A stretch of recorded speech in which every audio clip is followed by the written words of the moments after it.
Amlodipin. Apa itu amlodipin? Amlodipin merupakan CCBS, yaitu calcium channel blockers atau antagonis kalsium yang dapat digunakan untuk mengobati ringan sampai sedang tekanan darah, yaitu hipertensi esensial, dan juga terkait angina yang merupakan nyeri dada akibat penyakit jantung koroner. Cara kerja obat ini di dalam tubuh yaitu di mana obat ini membantu melemaskan otot pembuluh darah. Selanjutnya, nama generik dan nama paten obat amlodipin. Untuk nama generik terbagi menjadi dua, yaitu generik berlogo dan generik bermerek. Nama generik berlogo yaitu amlodipin becilate dan nama generik bermerek yaitu Divax, sedangkan nama paten yaitu Norvax. Berikut gambar tiap sediaan bentuk obat amlodipin.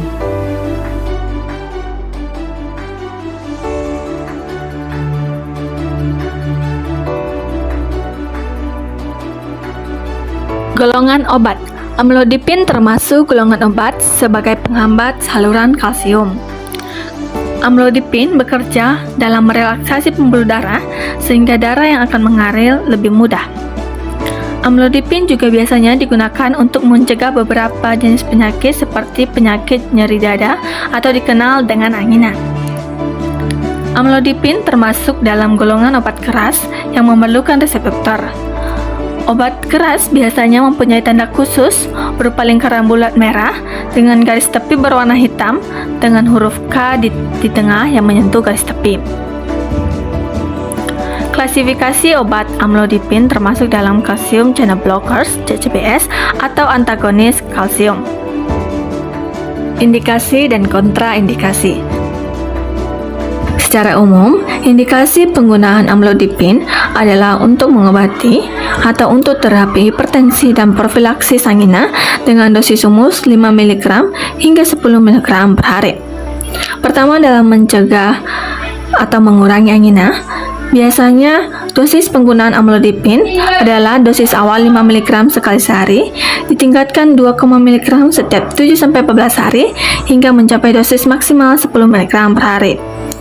Kedua, amlodipin juga dapat digunakan untuk kasus hipertensi esensial maupun sekunder. Biasanya, dosis penggunaan amlodipin untuk hipertensi adalah dengan dosis awal 5 mg sekali sehari, kemudian dapat ditingkatkan 2, mg setiap 7 hingga 14 hari sampai dosis maksimal yaitu 10 mg per hari. Kontraindikasi. Kontraindikasi absolut dan relatif amlodipin serta peringatan terkait penggunaan pada lansia ataupun dengan pasien yang dengan gangguan fungsi hati dan ginjal. Kontraindikasi absolut amlodipin sama biasanya yaitu stenosis aorta berat, kardiomiopati hipertrofik obstruktif, gagal jantung atau disfungsi ventrikel kiri, angina tidak stabil atau ancaman infark miokard, dan hipotensi. Amlodipin memiliki beberapa efek samping terkait yaitu pembekakan pada daerah kaki atau di sekitar daerah pergelangan kaki, kemudian merasa lelah atau merasa ngantuk yang berlebihan, sakit perut, mual, pusing, perasaan panas atau terdapat hangat di wajah atau memerah, aritmia atau detak jantung yang tidak teratur, palpitasi atau detak jantung yang sangat cepat dari biasanya, gerakan otot abnormal, dan tremor. Farmakodinamik dan farmakokinetik. Farmakodinamik.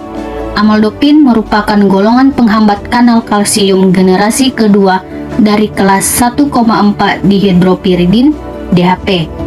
DHP bekerja dengan mengikat situs yang dibentuk dari residu asam amino pada dua segmen S6 yang berdekatan dan segmen S5 diantaranya dari kanal kalsium bermuatan di sel otot polos dan jantung. Ikatan tersebut menyebabkan kanal kalsium termodifikasi ke dalam kondisi inefektif tanpa mampu berkonduksi, sehingga kanal kalsium di sel otot menjadi impermeable terhadap masuknya ion kalsium.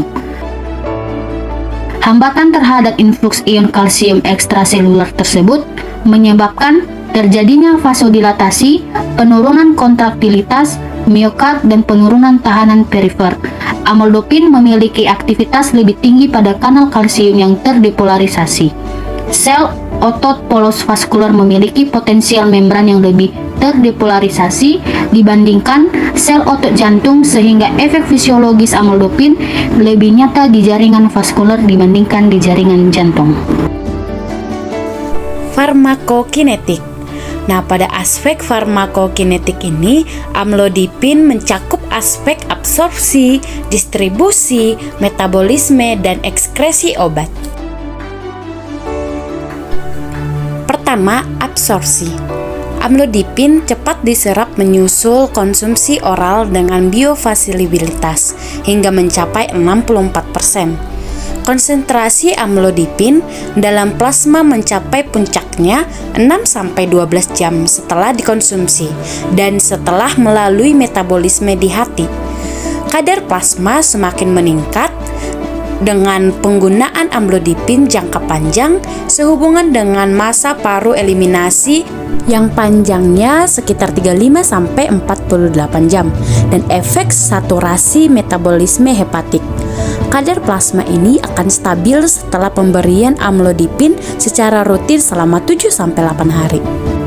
2. Distribusi.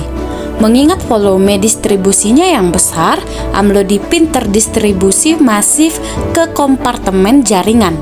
93-98% amlodipin dalam plasma terikat dengan protein. 3. Metabolisme. Amlodipin dimetabolisme di hati menjadi bentuk metabolit inaktifnya. Metabolit amlodipin tidak memiliki aktivitas antagonis kalsium dan hanya sedikit bentuk obat asli yang diekskresikan melalui urin. Dan yang keempat adalah ekskresi. Sebagian besar metabolit amlodipin, 62% dosis yang dikonsumsi, diekskresikan melalui urin dan sisanya melalui feses. Dosis dan cara pemberian. Kondisi hipertensi dewasa 5-10 mg per hari.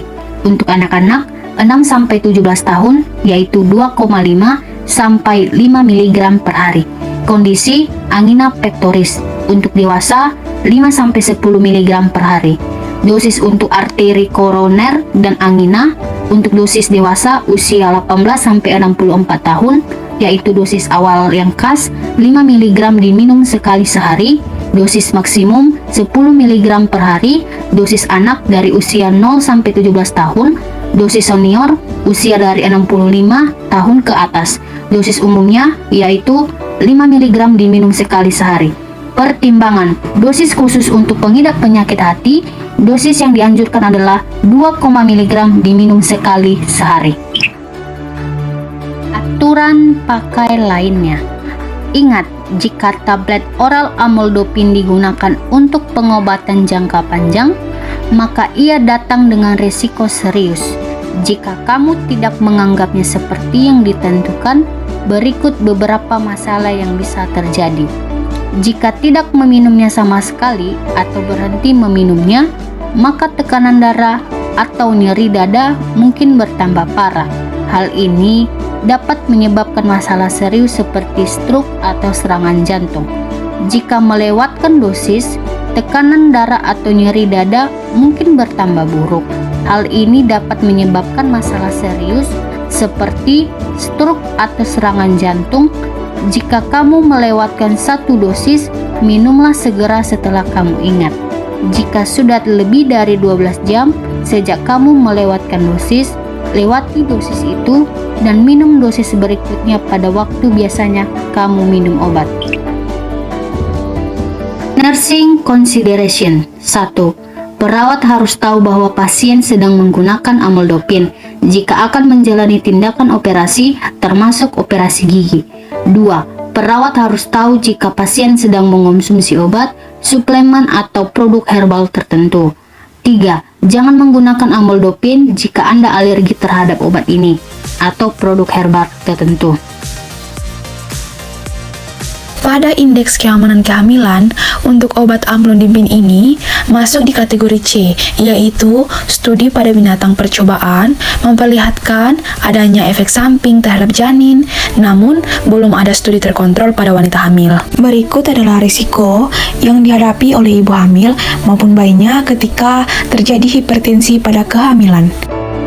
Yang pertama, yaitu menurunkan aliran darah ke plasenta. Yang kedua, kerusakan organ tubuh ibu. Yang ketiga, risiko kelahiran prematur. Yang keempat, risiko penyakit jantung di kemudian hari. Yang kelima, terjadi abrupsio plasenta. Dan terakhir, dapat terjadi eklampsia.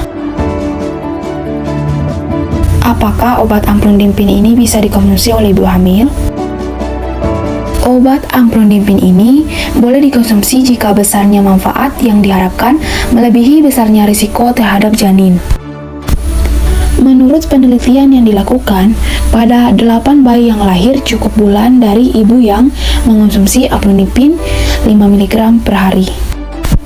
Atas indikasi hipertensi kronik, menunjukkan bahwa kadar amlodipin dalam tali pusat mencapai 38,5% dari kadar dalam darah maternal. Tetapi, tidak terdapat efek samping dari penggunaan amlodipin ini. Perlu diketahui juga bahwa pada ibu menyusui, penggunaan amlodipin ini sebaiknya dihentikan karena dikeluarkan atau disekresikan zat sisa melalui ASI. Special precaution atau peringatan obat. Special precaution ini adalah poin-poin penting yang harus diteliti dengan benar dan juga harus wajib dikonsultasikan ke dokter seperti kehamilan ini. Perlu kita tahu bahwa pemberian amlodipin ini harus diberikan dengan cara yang benar, yaitu yang pertama, kita pastikan dulu apakah ibu hamil ini benar-benar mengalami hipertensi sebelum hamil atau tidak. Yang kedua, jika memang benar ibu hamil mengalami hipertensi, barulah meresepkan resep dokter jika diberikan. Yang ketiga, jika diberikan, haruslah pasien patuh akan aturan minum obatnya. Tidak boleh lebihkan atau kurangkan dosis. Dan yang keempat, jika pasien melanggar semua aturan obat, maka bisa saja pasien itu bisa mengalami overdosis atau menyebabkan risiko yang fatal. Untuk kita ketahui bersama bahwa obat amlodipin ini tergolong dalam pemberian oral dari suatu dosis terapeutik. Obat amlodipin ini dapat menghambat beberapa influx, yaitu yang pertama menghambat influx ion kalsium, dan yang kedua menghambat influx transmembran dari ion-ion kalsium ke dalam jantung dan otot halus vaskular.